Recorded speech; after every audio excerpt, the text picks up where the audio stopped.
Madam ये लीजिए पानी। अरे बहन, तू यहाँ पे कैसे? भैया मैं तो यहाँ पे इंटरव्यू देने आई हूँ। आप मुझे ये बताओ कि आप यहाँ क्या कर रहे हो? बहन, मैं तो इसी कंपनी में काम करता हूँ ना, और अच्छा हुआ तू इसी कंपनी में इंटरव्यू देने आ गई। अरे खाक अच्छी बात है। अगर इस कंपनी में किसी को पता चल गया कि मेरा भाई इस कंपनी में नौकर की जॉब करता है तो मेरी बेइज्जती हो जाएगी ना। अरे नहीं बहन, कोई बेइज्जती नहीं होगी तेरी। हमारी कंपनी के साहब तो बहुत अच्छे हैं, और साहब को पता चलेगा कि तू मेरी बहन है तो तेरी जॉब तो यूं ही लगा देंगे। बता, करूँ तेरी बात साहब से नौकरी के लिए? अरे नहीं, आपको किसी से बात करने की कोई जरूरत नहीं है। आप प्लीज यहाँ से चले जाओ और किसी को मत बताना कि मैं आपकी बहन हूँ। अरे नहीं बहन, तू फिक्र मत कर, मैं किसी को नहीं बोलूंगा कि तू मेरी बहन है। तू टेंशन फ्री हो जा और अच्छे से इंटरव्यू दियो। अरे टेंशन तो आपने मुझे दे दी है, अब जाओ यहाँ से, मैं दे दूंगी अपने हिसाब से इंटरव्यू। अरे हाँ बहन, जा रहा हूँ मैं, तू टेंशन मत ले, और पानी पी लियो। हाँ मैं पानी पी लूंगी। यार तुम जाओ यहाँ से।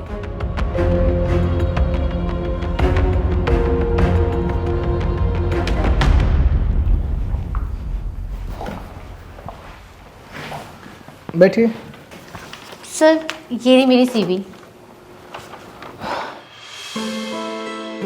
मिस काजल, क्वालिफिकेशन तो तुम्हारी काफ़ी अच्छी है। Nice. Thank you sir.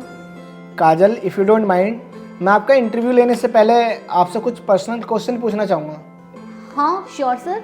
Okay, सो आप मुझे सबसे पहले ये बताइए कि आपकी फैमिली में कौन कौन है? मेरी फैमिली में मेरी बुजुर्ग माँ है जो गांव में रहती है, और मेरे पापा इस दुनिया में नहीं है। सॉरी, ये सुनकर मुझे दुख हुआ। आपकी फैमिली में कोई भाई बहन कोई है और? हाँ सर, एक बड़ा भाई है। अच्छा, तो आपके बड़े भाई हैं, क्या करते हैं वो? सर वो किसी और कंपनी में मैनेजर है। नाइस।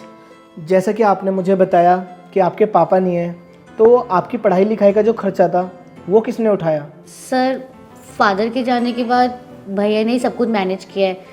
मेरी स्कूलिंग से लेकर ग्रेजुएशन तक सारे खर्चे उन्होंने उठाए हैं। नाइस।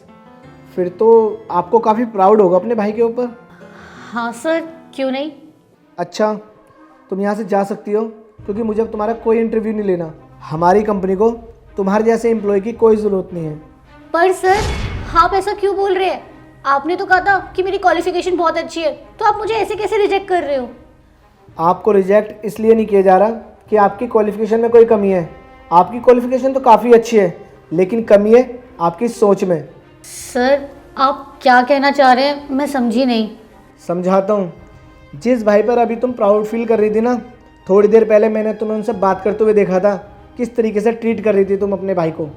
मिस काजल, जिस भाई के साथ में तुम्हें अभी खड़े होने में शर्मिंदगी महसूस हो रही थी ना, शायद तुम ये भूल गई हो, उसी भाई की मेहनत की वजह से तुम पढ़ लिख कर यहाँ तक आई हो। और तुम्हें पता है, तुम्हारे भाई ने अपनी पढ़ाई लिखाई छोड़कर दिन रात मेहनत करी, जिससे कि वो तुम्हें पढ़ा सके और तुम पढ़ लिख कर किसी काबिल बन जाओ। लेकिन तुमने उसके साथ कैसा व्यवहार किया, जैसा कि तुम उसे जानते ही नहीं हो। और तुम्हें पता है, राहुल हमारी इस कंपनी का सबसे वफादार एम्प्लॉय है, और मुझे अगर ये पता होता कि तुम उसकी बहन हो तो तुम्हें बिना इंटरव्यू के मैं अपनी इस कंपनी में जॉब दे देता। लेकिन आज जब मैंने देखा कि तुम उसके साथ किस तरीके से बिहेव कर रही हो, ये देखकर मुझे बहुत बुरा लगा। और तुमने ही मुझे बताया था कि तुम्हारे फादर नहीं है, तो सोच कर देखो तुम्हारे भाई के ऊपर क्या बीतती होगी, क्योंकि उसके ऊपर तो कोई भी नहीं है ना उसे सपोर्ट करने वाला। कम से कम तुम्हारे ऊपर तुम्हारा भाई तो था तुम्हें सपोर्ट करने वाला, और बेचारे तुम्हारे भाई ने खुद के सपने छोड़कर तुम्हारे सपनों के लिए मेहनत करने लगा, और क्या कुछ नहीं किया तुम्हारे लिए।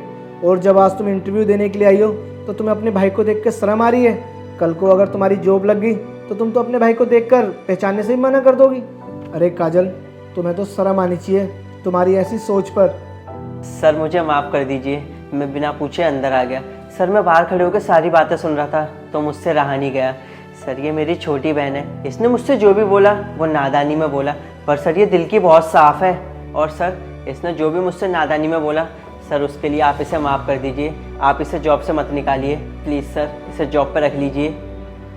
सुन रही हो, जिस भाई के बारे में तुम ऐसा सोचती हो वो अभी भी तुम्हारी भलाई चाहता है, ये जानने के बाद भी कि तुम इसके साथ शर्मिंदगी महसूस करती हो।